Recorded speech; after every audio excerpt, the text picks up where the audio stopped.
Get mad at Harlem. Deuce to get mad at Harlem. Deuce to get mad at Harlem. You know, Cassidy was expecting that people to get his bars and, you know, his punchlines they weren't penetrating. All right? Exactly. He didn't put any emphasis on anything. He just kind of like put the shit out there and say, here, this is what I'm giving you. All right, deal with it. Goods was kind of like putting his stuff on there. He was throwing curves in it. He was being dramatic with it. He had, you know, dramatic pauses. He had effect on his shit. And I think that, you know, the more effect that you could have on an audience, he controlled the room. He basically controlled the crowd. He definitely controlled the room, definitely. And he always does. He always does. He's known for controlling the crowd by the simplest shit. He could say, "Nigga, you look like your bet steak," and the crowd would go crazy. He just stop and look and take a sip of his Henny. He always had crowd control. He's underrated for that, though, the crowd control. I think people don't give him enough credit for that. I think that you know, people just kind of like who they like. You know what I mean? I'm kind of a dude that kind of like listens to wordplay. You know what I'm saying? And kind of like you know, wants your shit to make sense. I want it to have an effect. And if you've got punchlines, I want the punchlines to be funny. You know what I mean? And again, I think that, you know, Cassidy was, you know, just trying to come straight forward. And you know, I think going first is important. I think last night it was important, you know what I mean? Because, again, you know, that was the only steam that Cassidy had, okay? Because nobody had heard what Goods was coming with yet. So Cassidy had the effect because he went first. But then, you know, when Goods, you know, did his thing, you forgot everything about what the fuck Cassidy was talking about. You know what I mean? So, again, I just think that it's how you play the crowd. It's what you do, what you say, what kind of effect that you have, memorable bars. You know what I mean? Because again, that's really my first time ever seeing, you know, it as it happened. And I remember a couple of things that Good said, and I can't really remember anything that Cassidy said. Not, you know, and I don't have no beef with none of them dudes, but it was just the effect that it had on me. You know what I mean? And I think that it was a clear 3-0, man. I don't want the debatable shit. That's what I want to see. I want to get into a battle where it's like debatable, because then it becomes on the individual what you like. Because you might say it's 2-1 Lux, then other guy might say it's 2-1 Bird. You know what I mean? So, you know, I want to see what that debatable looks like. Because to me, that was last night, what I witnessed last night in that one battle right there. I don't have I can't judge off of, you know, a 3-0, that clear 3-0. Like, this nigga knocked his ass out the ring. Like I said last night, that was like Bernard Hopkins' last fight. When he got knocked the fuck out the ring, and the motherfucker said he pushed him out the ring. Nah, nigga, you got mushed out the ring. You know what I mean? And I think Cassidy should kind of like, you know, fall back, you know what I mean, unless he's going to turn his shit into and make his shit battle rap worthy. His shit wasn't battle rap worthy last night. It's that simple. There's no explanation for it. There's no excuse. There's none of that monkey shit. The crowd wasn't with me. They set me up. That's some dumb shit. Now you're making it worse. Well, you on Twitter? There's a bunch of excuses these fucking clowns are giving. But see, again, that adds on to my point, Slander. The more excuses, the worse it gets. Like, you making excuses. You know what I'm saying? You making motherfucking excuses for no goddamn reason. That's like Adrian Broner and Pacquiao. Everybody know I won. Get the fuck out of here, you fucking idiot. You ain't win shit. You got your ass beat in front of everybody. But it's cool. You can say that because you're punch drunk. You're going to say that. And that's what happened to motherfucking Cassidy. He got punch drunk. So we go, oh, they set me up. The crowd was, get the fuck out of here, man. Are you serious? And again, that's just how I see it. That's just me. I mean, somebody else might see it another way. And I would like for somebody who thought Cassidy won that battle to call up to the show and explain themselves. That's what I would like to see. Oh, man. I think we have to put an APB out for anybody that think that shit right now. Hold on. Man. I would like to see that, man. Somebody, I mean, and be serious. Don't be on no retarded shit. Because, you know what I mean? Because I'm a novice. I'm learning from y'all, man, about this battle rap shit. And I am, you know, a cat that rhymes. You know what I mean? So I do know some. Yeah. Trying to get into it a little bit, man. Because again, I think that it takes a lot of skill to do that, man. It takes a lot of, you got to take a lot of Ginkgo biloba, man, to remember all of that shit. You know what I mean? And the fact that like speaking of Goods, like, you know what I mean, like the crowd control that he has, and now I mean, not everybody has all the attributes to be like a well-rounded battle rapper. Some of them got a lot, some of them got a little, some of them got more than others. But like K-Shine, he's a performer. Now I mean, he got bars. Goods, he's a crowd controller, and he got wittiness and wordplay, and he got bars and that slick talk. Now I mean, and some people just got gun lines. Some people got schemes, but like it's just hard. Like no homo. It's just like to be a full, well-rounded battle rapper. It just coming. It's just crazy. It's just crazy, my nigga. It's like hard to explain. And I feel like my nigga Loaded Lux, when he at his A game, when I'm talking about when he that gray hoodie Lux, I'm talking about that freestyle he did on Funk Flex. Punch that shit in when you get some chance. Left-handed. I saw that. Yeah. When he's at that's what I'm talking about. Yeah. See, that's what I'm talking about. Yeah. That was. I mean, I did see that, and that to me that was official. That shit went hard body. You know what I mean? Exactly. And how I kind of explain this shit off, Slender, so I can get a full understanding of it, my guy. I look at it like this.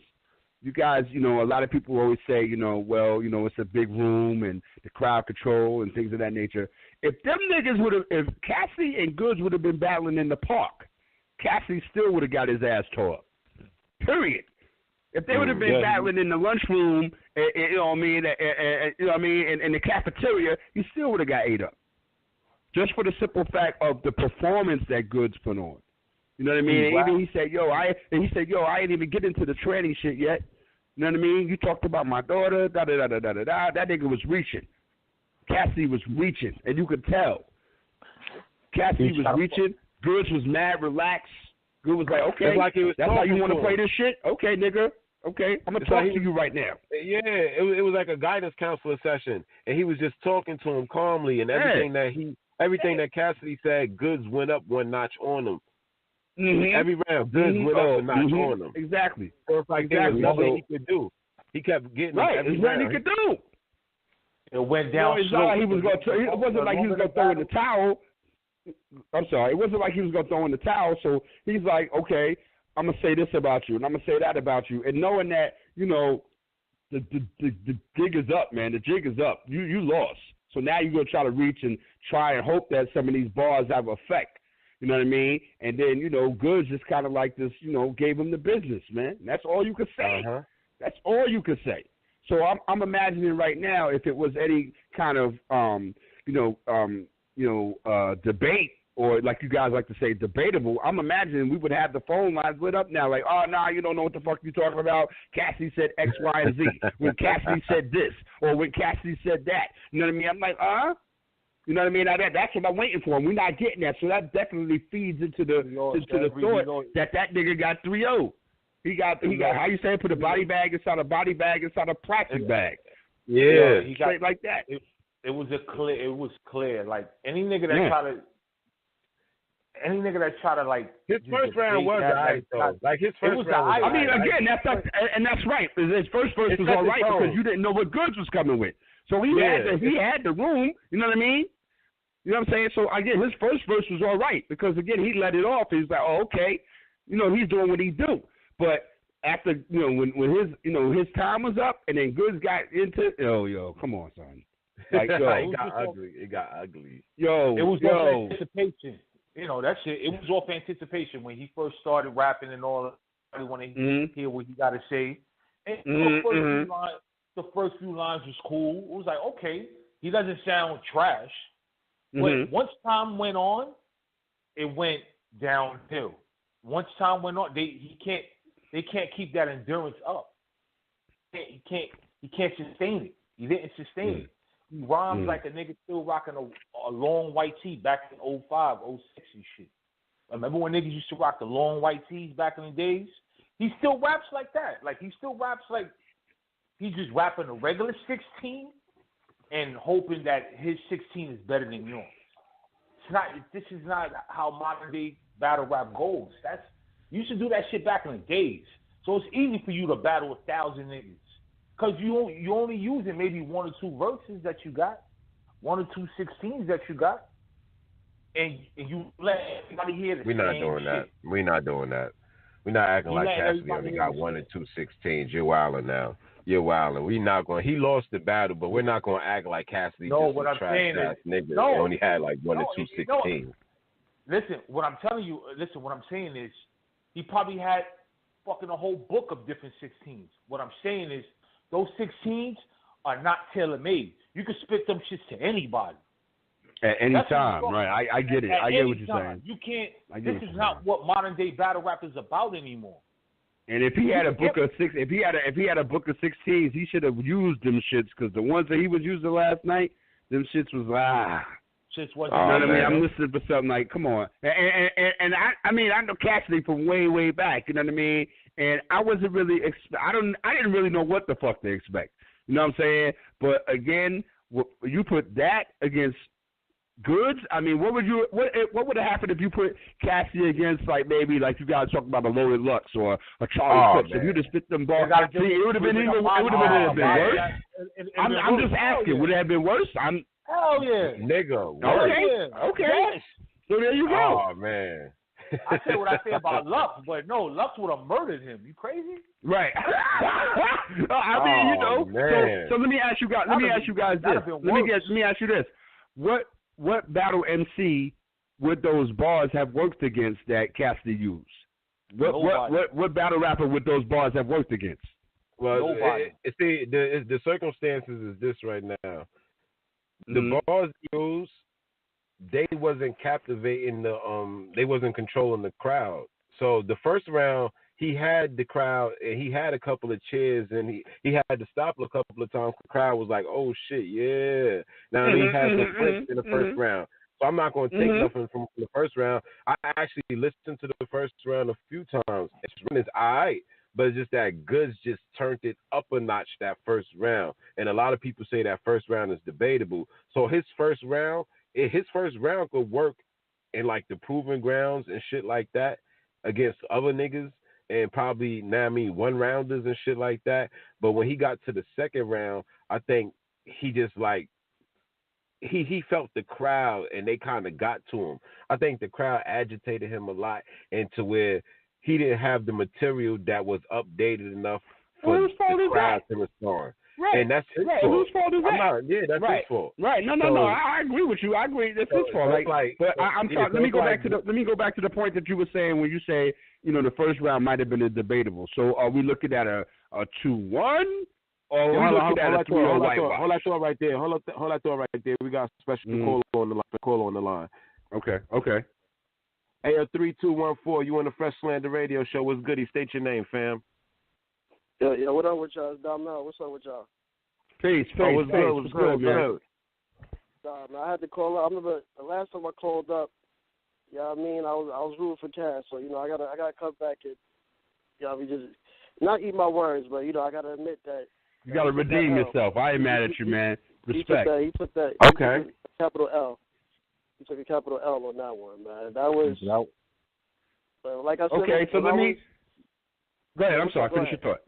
No, I was going to say to you, I was just asking, like we were talking about just now, and I think Fresh had mentioned that the first round could have been a debatable. So in your eyes, are we looking at a 2-1, or are we looking at a 3-0, you know, whitewash? Me personally, I gave Cass the first round.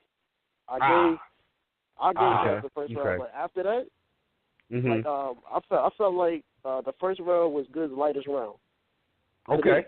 Okay, that's fair. I felt that that was like a little warm up for Good. And then, like as the time went on, he just flipped the switch on Cass. My issue. Okay. So we got one with a 2-1. Okay. Yeah. My issue with Cass though was that he was spitting a lot of filler. Like he was spitting stuff that did not pertain to Goods at all. Exactly. Like, he was talking about a bunch of gibberish. I'm like, what are you doing? Like, a bunch of Spanish gibberish. like he called him a butt cheek. I'm like, what are you doing? Right. It was nasty, man. It was a bunch of throwaway bars, right? Mm-hmm. Yes, it was nasty. Nigga in front of a store, yo. You're right. Absolutely, you're right. Yep. So hold up, caller. Let me ask you about this one right here, because we got a little bet going on. Me and Mad Slander. This Harlem Fresh 125 talking to you. Who you got with who you got with Averb versus Loaded Lux? Averb versus Lux. Uh-huh. I'm going with Beloved. I'm going with. Let's go.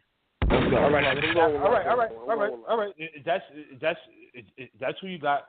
But let me ask you this: because remember when Lux was gone for a minute, right? Right.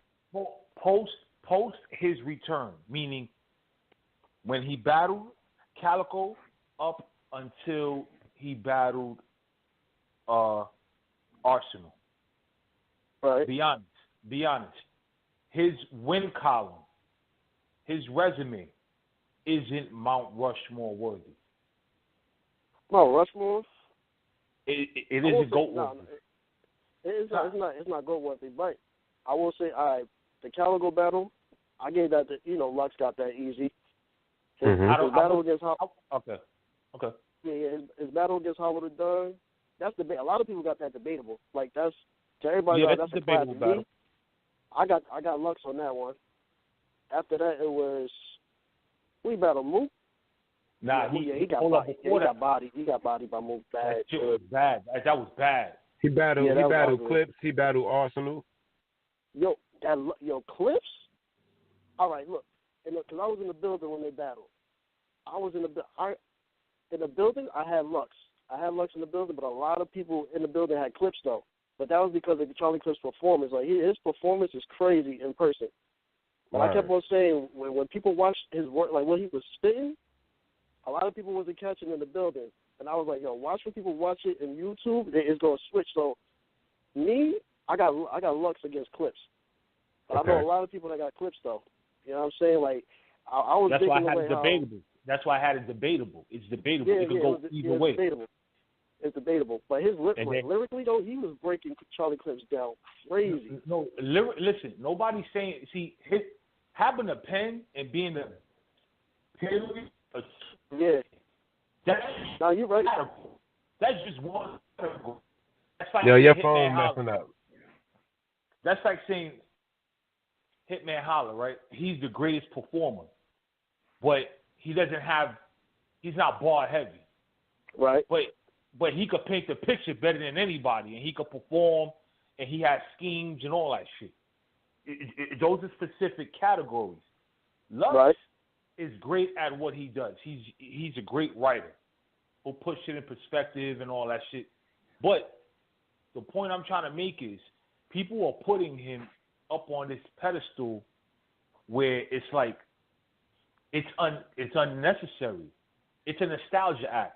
He's like a pair of Jordans that they keep re-releasing, and people buy the same fucking Jordans because of nostalgia. You get what I'm saying? Because it's old and it's classic. That's only to you, my nigga. You wild. Yeah, I got a rebuttal for that.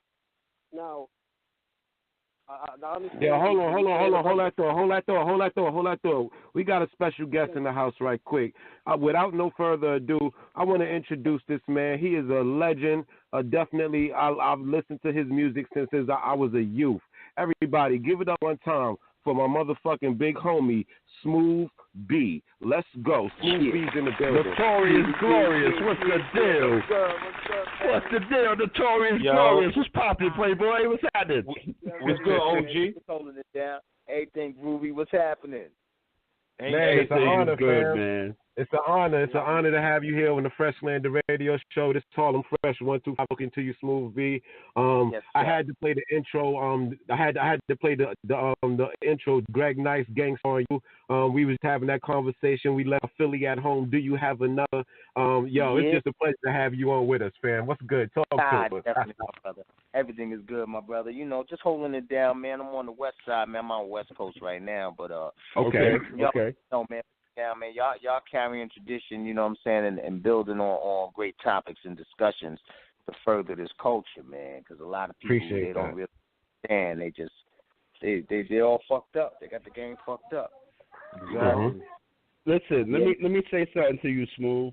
All right, this is left-handed right here. I saw you guys rock. Shout out to Greg Nice.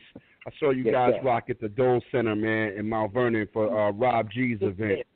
Yeah, because we got a homie in common. Rob G is my man. That's my big homie. Now Rue Mob, stand up. Okay.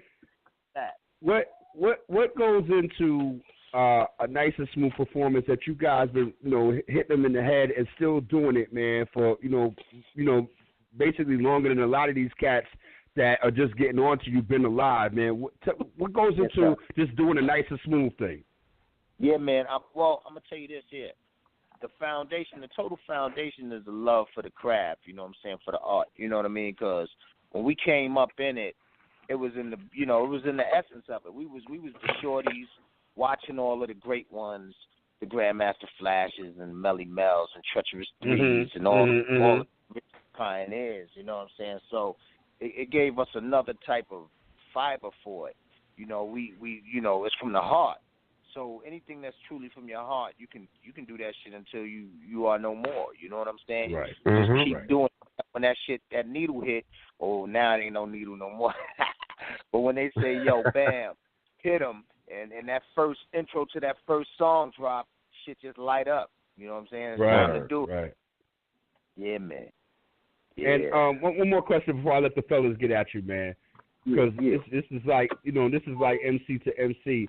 Your vernacular, yo. You was like really like the first dude that was like, effervescence and esophagus and your diamond of I'm a diamond, you're a cubic zirconia type shit like that. Like I know I know that you was somewhere else when you was writing them shits. So like what goes into a process of a smooth B, a smooth B verse? Man. Let me tell you something, man.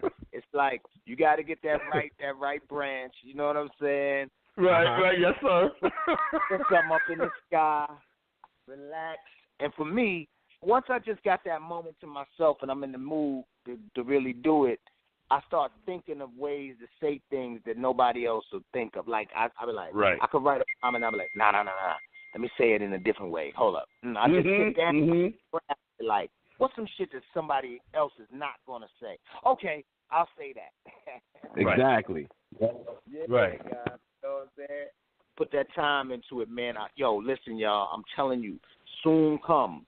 I've been in the lab, man, and y'all are the realest, man. Big shout out to my dude, my nephew Scott, man, Scott Jr., Scott LaRock. No doubt. Dude, listen, no doubt. Flavors for y'all. That's my word is born on everything. I know it's been a minute. But you like that wordplay? I got some wordplay coming for you guys. Listen, man, you said it. I'm getting it straight from you, so I already know what it's gonna be. I just want to, get it so I can hear it and listen to it and bug out off it, man. Because again, man, you're still doing your thing, and you do what you do, man. I appreciate you. Yes, sir. I'm gonna send y'all a nice package, man. You know what I'm saying? No doubt, no doubt. Well, okay. You got my Factz Smooth B. You got my number. This Harlem Fresh 125 talking. So you just hit me up if you want to send it to the email or just hit me up and let me know what the deal is. But quick question I want to ask you, fam, is because I'm from Grant Projects. I'm from Grant Projects, and I remember no doubt. My favorite shit was the Hip Hop Junkies joint where y'all was at the beach. Oh, man. They played that shit on Video Music Box so much, my nigga. Hey, yo. What was it like when y'all was doing that video right there? Talk to me.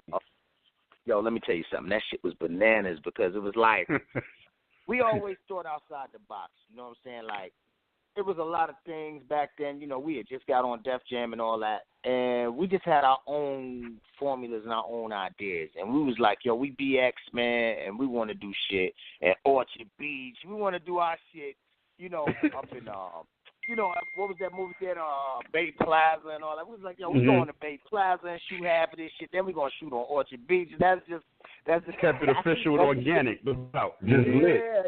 Yeah. And we always wanted to fuck with places that we went to. You know what I'm saying? It feel better. You know what I'm saying? We used to, man, when they were shooting the videos and all of that, I told them cats, I said, yeah, because, everything was changing. That was the beginning of the golden era and all of that. So right. A lot companies were seeing that there was an opportunity to make money. It was really becoming a strong business. And then they was having a lot of their input. They'd be like, well, for the videos, we got some models. We got like, man, we want girls from the hood, man. We want, you know what I'm saying? Right. So when you see the videos, that gives it a real texture because you see females, you see motherfuckers that you might see on Fordham Road. You see some females. That's right. That's right. Very relatable. That's right. Right. He had 2 girls from my building was in that video. 2 girls from my building on Pico and Tammy. There you go. Pico and Tammy was in that video. There you go. Yeah, they was dancing. Yeah, with the bikini suits. Yep.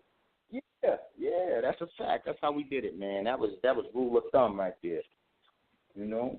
All right, no doubt, man. We got Smooth B in the building up with us, man. This is I'm cheesing right now, man, because this one of the homies right here that people, you hear Smooth B, hear Nice and Smooth, you got to hear classic verses, you got to hear classic joints. You even got classic song titles.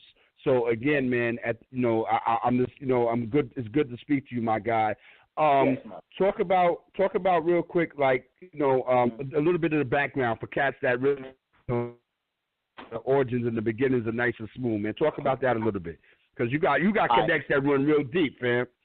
Yeah, man. Yeah, that's a fact. We for the time period that we came into the game, like I'll give you an example. Like Greg Nice, he started off doing the human beatbox. You know what I'm saying? And making beats. So when we met up, I was like, yo, dog, I put that extra battery in his back. And if you want to say some rhymes, we're going to do this shit like this and blah, blah, blah. He was like, what? And then he picked up the knack, and then we just ran from there. But before I met him, I was writing for Bobby Brown. You hear those raps that Bobby used to sing on his early albums, you know what I'm saying? I wrote those joints. That's how I got the game. Yeah, you know what I'm saying? And, shit like that.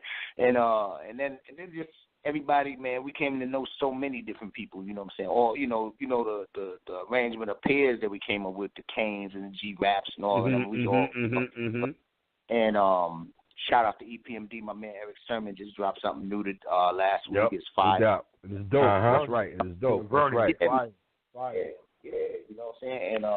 And so we got a chance to see a lot of the new cats that because again, being relatable, we kicked it with a lot of cats. So I used to kick it with Nas on a regular. We was kicking it with Wu-Tang, members of the Wu-Tang, Raekwon, big shout out to Raekwon and Meth and them, and Ghost, particularly, and RZA. I would hang with them periodically, and just so many different people. Of course, Pac.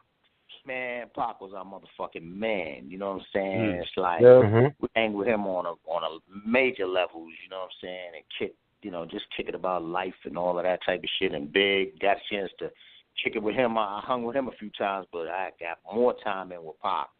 And and then it just kept evolving, man. You know what I'm saying? Like, I don't really know too many of these new cats. I know my man P. P. Shout out to P. No doubt. Shout out to P. No doubt. Yeah, man. You know what I'm saying? But a lot of the new generation, I don't really know too many of them cats. You know what I'm saying? Webstar is a good dude. Shit like ASAP. Not in depth. Different cats you meet along the way. But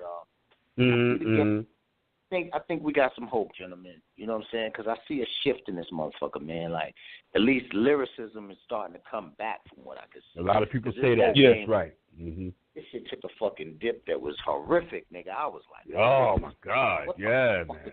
Jeez. One of the key principles was originality, man. You know what I'm saying? And then it strayed away from that. Everybody had damn near the same name, the same sound, pattern, and you can't roll like that, man. You know what I'm saying? That was one of the main ingredients that allow hip hop to be what it is today, man. Is in terms of originality, and you had to be original. It didn't matter too much of like your shit didn't have to be as hard as this one or whatever. That's right. That's right. It had to be you. Long as it was you and it's authentic. Look, man. Motherfuckers had tours with LL, Slick Rick, Biz, Will Smith, Public Enemy, Houdini, everybody together, rocking. And get mad at Harlem, get mad at Harlem, get mad at Harlem.